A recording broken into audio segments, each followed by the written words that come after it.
Paramashivoham. Om Nithyananda Paramashivoham. Om Nithyananda Paramashivoham.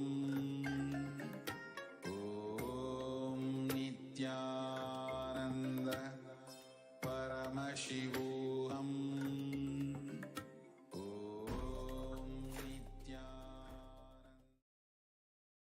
Nithyanandam Paramasukadam Kevalam Jnanamurtim Dvandvatitam Gagana Sadrisham Tattvamasya Ekam Nityam Vimalamachalam Sarvadi Sakshibhutam Bhavatitam Trigunarahitam Sadguruntam Namami. Nithyanandam, everybody. We welcome each and every one of you for today's special webinar on experiencing teleportation in the parallel universe. Today is not just another webinar, but it is something that is very special. My name is Sri Nithya Sundareshwarananda, and joining me today is Sri Nithya Tattvananda Maharaj. And on behalf of Sri Kailasa, we welcome each and every one of you for this experiential program that will lead us to experiencing teleportation in the parallel universe. First of all, we'd like to thank each and every one of you who have taken your time off from your busy schedule to be here. And your presence itself is a sign that you are committed for your transformation and are ready to take action to make your intentions a reality. This webinar is being conducted by the Supreme Pontiff of Hinduism, whom we very fondly refer to as Swamiji. And this is a very special one. As we know, Swamiji has been conducting webinars as a preparation for the Paramashivoham level 3 that is starting on the March 1st. And in today's webinar, Swamiji will be revealing the cosmic truths and secrets about teleportation in the parallel universe and prepare us for the most awaited upcoming program, which is the Paramashivoham level 3. And once again, we all are having a very special opportunity to ask our questions to the Supreme Pontiff of Hinduism. You can put your questions on the teleportation in parallel universes and how you can experience this in the Paramashivoham level 3. You can put your questions out in the social media platforms, which is the YouTube, Facebook, and other platforms, and also submit your questions in the link that will be projected for all of us. And of course, we are going to be having a very, very special initiation by the Supreme Pontiff of Hinduism to experience ourselves teleporting in the parallel universe. I'd like to share with everyone that this is not just a webinar, but it is a glimpse into our spiritual lifestyle, a tradition and history that has been made relevant in your everyday life. And you will get a small look into how vast and ancient the Vedic tradition is, and that can give us the how and why answers that we need in our day-to-day lives.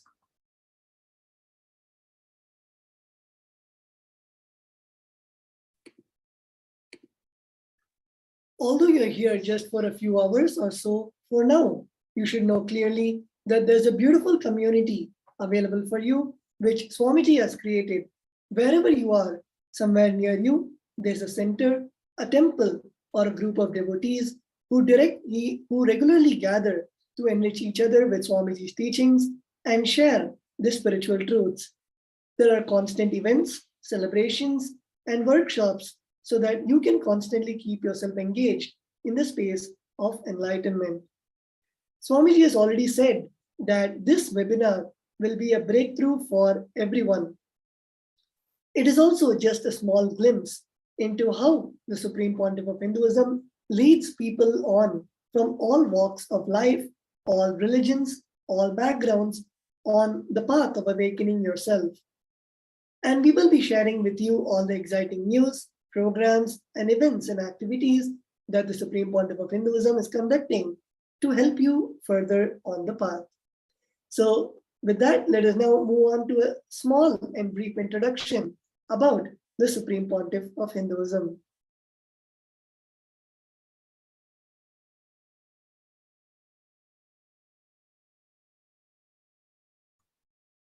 So while we enter into today's segment, which is the experiential program, the webinar, where we are able to experience teleportation in the parallel dimensions, let us understand a little about teleportation. What exactly is teleportation?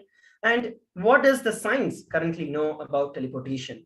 The very word teleportation is composed of the Greek root word telos, which means at a distance, and a Latin root porte, which means to carry or to move. Teleportation literally means to move an object over a long distance. But what it also means is that although this is not included in the word itself, is that the object leaves one location and the other location without traveling by any means of transportation that is available in the present time, which means that without any transportation, the object moves from one place to another. Modern science regards teleportation as a new concept requiring new technology, but actually it is a lost science, which used to be a common science in the ancient world. Researchers understand the theory involved, but no one yet has developed the necessary equipment to make this theory a reality. And for most people, teleportation is the stuff that science fiction films are made of. Literally, we know that all the movies coming up recently are all based on the quantum physics, teleportation, materialization, and all sorts of science fiction. For example, in the Harry Potter world, teleportation is often used, although it's called as apparition, a spell which allows the user to instantaneously teleport from one location to another. American Star Trek films give a strong visual impression of the spaceship crew dissolving into beams of light and then seeing those beams reassemble into the human forms at a different location. But is it really possible in daily life? Is it really possible in today's world as we know it?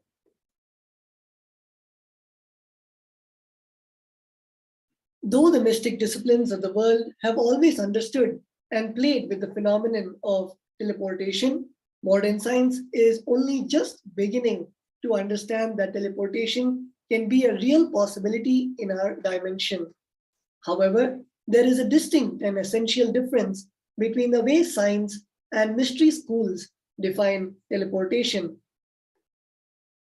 Science defines teleportation as the process by which an object is dematerialized and essential information about its atomic structure is sent to another point in space, where the object is instantaneously rematerialized or reassembled into its component atoms.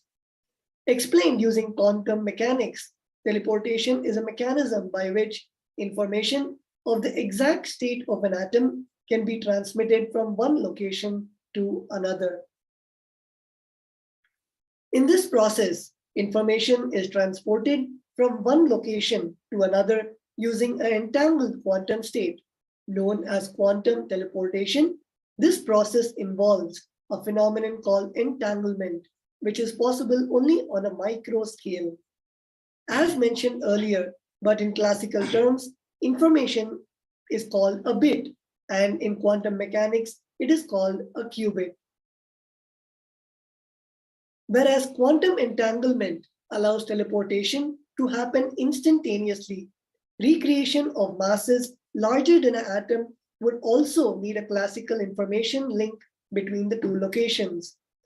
This link cannot process information faster than the speed of light, and thus there will be a time delay from point A to point B for teleportation to occur. There is a physical evidence of teleportation of structures ranging from sacred ash to larger objects across continents. Example from Nithyananda, from Adi Kailasa Sarvanyapitha to the several international locations outside of India. In the physics laboratories, the largest distance of the experimental teleportation is over 143 kilometers. Larger masses made up of multiple atoms would require more time for the reassembly, as they still need to use the classical channel in spite of the information having preceded it instantaneously through the quantum entanglement. Quantum teleportation, as per the greater science, let us look at it. Quantum teleportation is actually a process of replication similar to cloning or biological faxing, where the same information is used to create a duplicate exactly like the original object. The object itself is not replaced, not teleported, but only the information about it is captured and used. The main difference between teleportation, as science knows it, and the more conventional forms of sending the information from one place to another is that this is a process of instantaneous transportation. The difference between quantum teleportation and the classic concept of disassembling the matter and sending it across the space is that in the quantum teleportation, the physical object does not travel.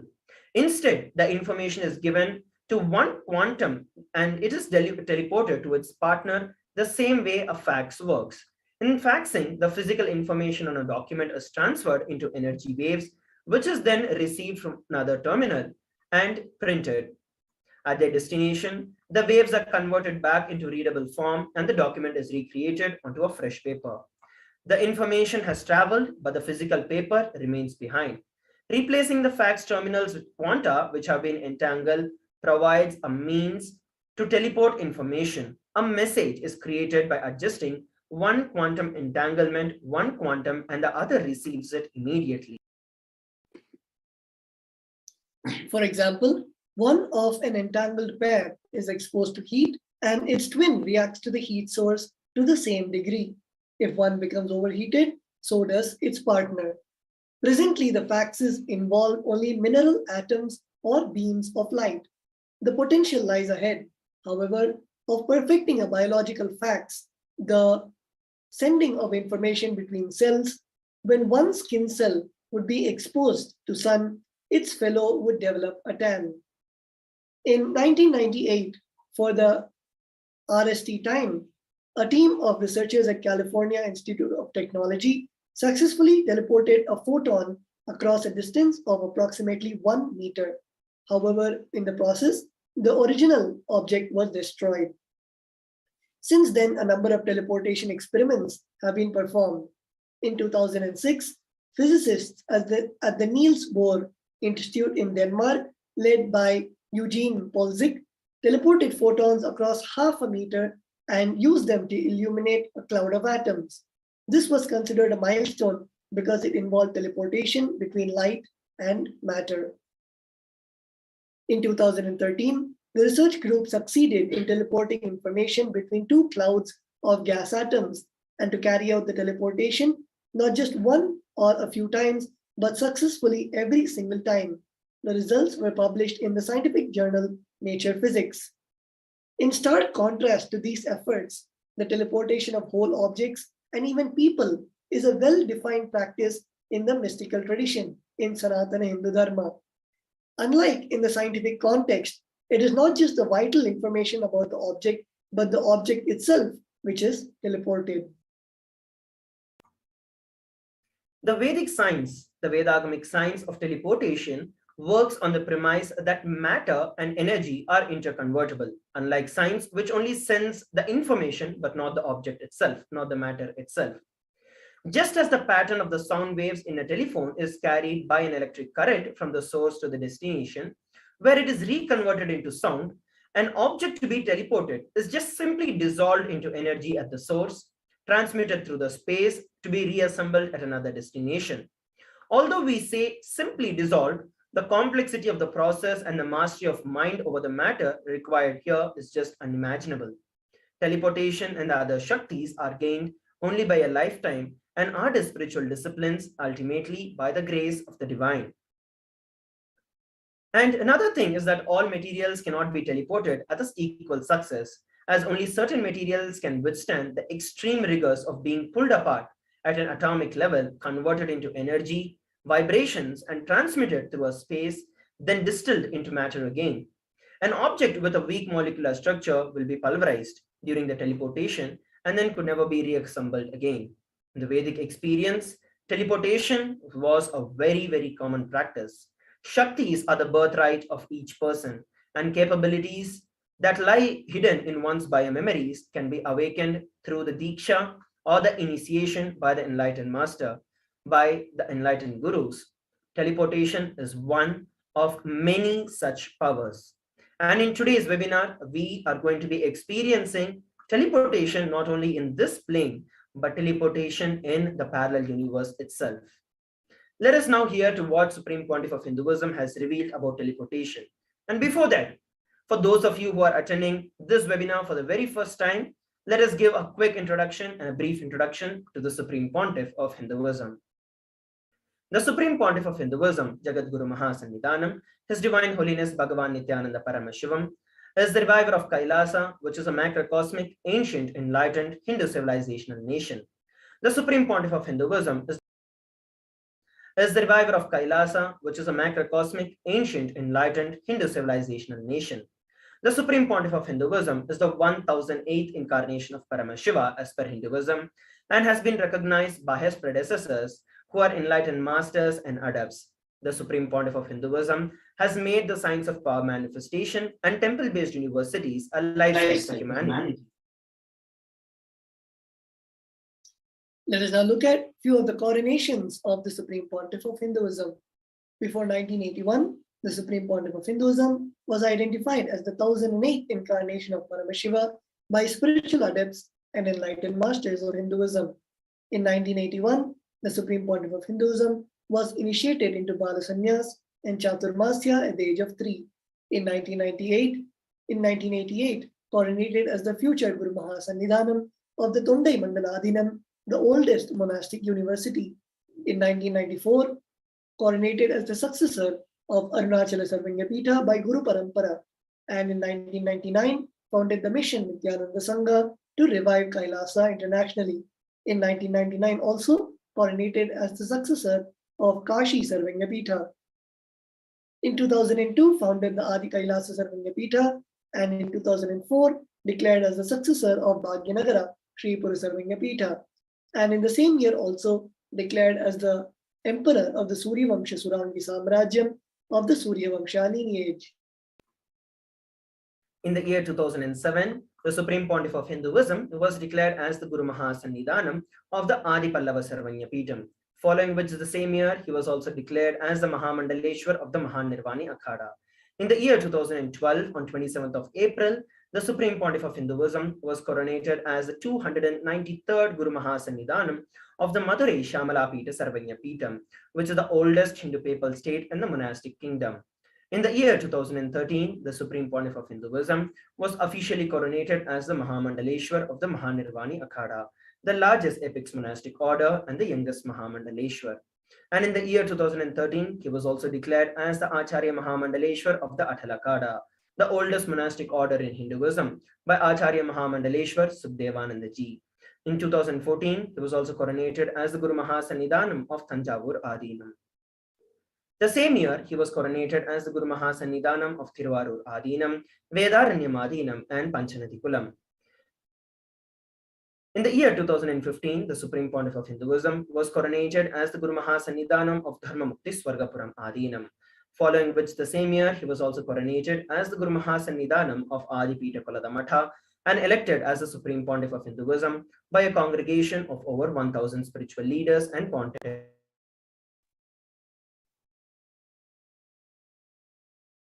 Here we can see the global initiatives of the Supreme Pontiff of Hinduism, 26 years of relentless humanitarian services and initiatives including free vegetarian food, medical service, natural disaster relief, women empowerment initiatives, conflict resolution and peace initiatives, sustainable Hindu practices through various international agencies and bodies.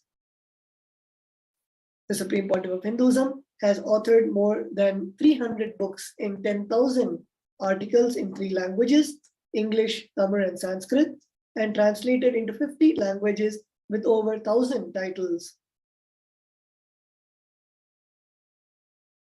The Supreme Pontiff of Hinduism's books, over 20 million copies and articles have been sold, read, and downloaded. The Supreme Pontiff of Hinduism has established the world's largest Hindu library with over 1 million books, 1 million palm leaf scriptures, and over 20 million digital books. The Supreme Pontiff of Hinduism has been revered as the most prolific and most viewed guru in the digital world, read and watched by over 1 billion followers in Hinduism. The Supreme Pontiff of Hinduism has over 10,000 hours of discourses and over 1 billion views on social media. The Supreme Pontiff of Hinduism has also established the world's greatest digital Hindu nation, which has over 1 billion views. The Supreme Pontiff of Hinduism has been respected as the commentator of all the sacred scriptures, such as the Upanishads, the Bhagavad Gita, Shiva Sutras, Yoga Sutras, Ashtavakra Gita, Jain Sutras, etc. He has also been honored as the leader of Hinduism, the most awarded, internationally recognized Hindu leader. The Supreme Pontiff of Hinduism has been acclaimed as one of the top 100 spiritually influential living personalities by Watkins' Mind, Body, Spirit magazine. The Sovereign Order of Kailasa, that is led by the Supreme Pontiff of Hinduism, and the Nithyananda Order of Monks, Nuns, and Hindu Diaspora are working for global peace and to give a superconscious breakthrough to the entire humanity. The Supreme Pontiff of Hinduism has also established the world's largest Hindu library and the Hindu University in the world with satellite campuses in over 150 countries. He is also the establisher of over 1,000 plus Kailasa enlightenment ecosystems around the world, and the founder and reviver of over 100 Sarvanya Peetams. So this was a very brief introduction to the Supreme Pontiff of Hinduism for all those viewers who are joining us for the very first time. So till now, we have seen about the teleportation and what teleportation is as per the science. And we have also seen what teleportation is as per the greater science, which is the Vedagamic tradition, the Sanatana Hindu Dharma. Let us now listen from the Supreme Pontiff of Hinduism about the teleportation.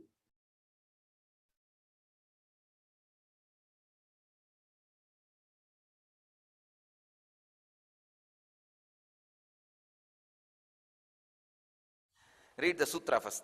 Tata mana jivitam vikarana bhava pradana jayaha jayacha.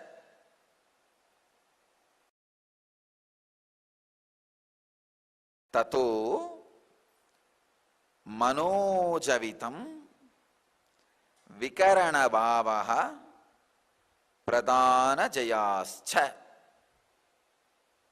Swami Vivekananda translates this sutra as, from that comes to the body the power of rapid movement like that of the mind, power of organs independently of the body, and conquest of nature. Swami Prabhavananda translates as, hence the body gains the power of movement as rapid as that of the mind, the power of using the sense organs outside the confines of the body, and the mastery of Prakriti.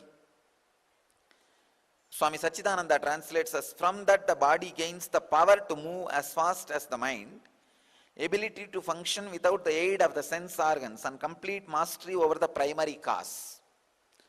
Bhagavan Osho translates as, from this follows instantaneous cognition without the use of the body, and complete mastery over pradana, the material world. So the key word here you need to understand is tanmatra, means the ability to go up or come down in different frequencies. Please understand.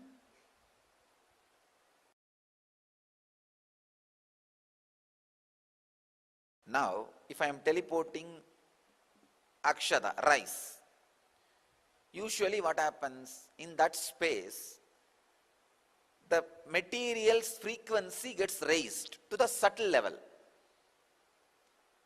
Naturally, in the subtle level, it can just fly. It doesn't even need to fly, it can just disappear and appear, quantum. It just disappears here and appears there. Not even micro millisecond, no time gap. It appears and gets assembled. Understand? But your body, where that rice is appearing, that part also for a moment should raise to that subtle level and receive that rice and come back to the physical level.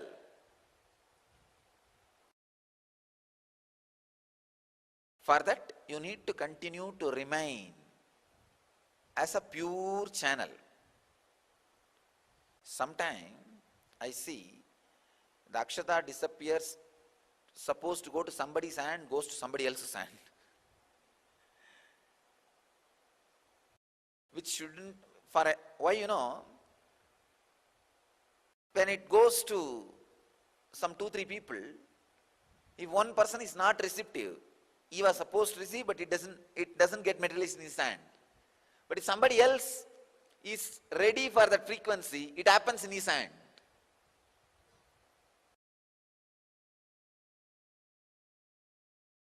Read the sutra first. Tata. So we listened from Swamiji how beautifully Swamiji explained about how the science of teleportation works. When Swamiji disassembles the matter, well, the teleportation happens and moves it from one place to another, and how the receiver needs to be receptive to receive the teleported material. Now here we're looking at an Apta Pramana, the happenings from the ancient tradition. And this is from the life of Musukunda Chakravarti. He was a king and an enlightened being from the Chola kingdom. He was a very powerful king in the Bhuloka. Once Valasura was an Asura, was disturbing the entire Indraloka. And Indra, who is the lord of Indraloka, sought the help of Musukunda Chakravarti to fight the Asura. Musukunda Chakravarti teleported the entire army from Bhuloka to Indraloka and defeated the Asura with great ease. Extremely pleased with Musukunda Chakravarti and full of gratitude for him, Indra said, "Ask me of anything whatsoever that you desire, and I shall grant you the boon." Musukunda Chakravarti started laughing and said, "There is nothing in your kingdom, nothing in Swarga that I do not have in my kingdom. But as you insist, I desire the Maragada Lingam that you worship." Now, this Maragada Lingam had been presented to Indra by Paramashiva himself, who held it in his worship. Indra held this deity with great reverence, and he did not wish to part with it. So he gave various reasons to Musukunda Chakravarti, but Musukunda Chakravarti was very clear, and he was very sure that he wanted only the linga. Indra did not wish to part with the linga, but at the same time, he could not take back his word. So what he did was he materialized 6 other identical lingams, and the next day, Indra presented all these 7 lingams, 6 plus the original one, all of which looked exactly identical, and said to Musukunda Chakravarti, "Please take with you whichever you like." At once, Musukunda Chakravarti saw through his third eye, and he just knew which the original one was, and he picked the right one. Happy with the true devotion of Musukunda Chakravarti, Indra gave away all the 7 Maragada lingams to Musukunda Chakravarti, and Musukunda Chakravarti teleported all of these back to the Bhuloka and installed it in the temples around Thiruvarur and in Thiruvarur. Even till date, the Tyagaraja Swami temples in the Thiruvarur Adinam and the Thiruvarur place itself in South India have these deities, these Shivalingas that do not have any trace of existence in our planet Earth. So here till now, we have seen a beautiful experience where Swamiji shared about how he experienced teleportation, how he manifested teleportation. And now it is not just here. It is now time for us to move to the next, where Swamiji is sharing and revealing not only how we can experience teleportation in this planet, in this Bhuloka, and today for the very first time, the Supreme Pontiff of Hinduism is going to reveal about teleportation in the parallel universe. And now, without any further ado, it's my privilege and honor to invite the Supreme Pontiff of Hinduism, Jagadguru Mahasannidhanam, His Divine Holiness Bhagavan Nithyananda Paramashivam, to kindly address us all. And let us all sit straight with our head, neck, and spine in a straight line. And let us prepare to enter into the meditation to receive the darshan of the Supreme Pontiff of Hinduism. We request all the participants, all the viewers, and everyone who's connected with us live from across the globe, please sit straight with your head, neck, and spine in a straight line. And remember, Swamiji in your third eye. Let us chant the Mahavakya, Om Nithyananda Paramashivoham, experiencing the space of oneness and meditative mood to receive the Supreme Pontiff of Hinduism.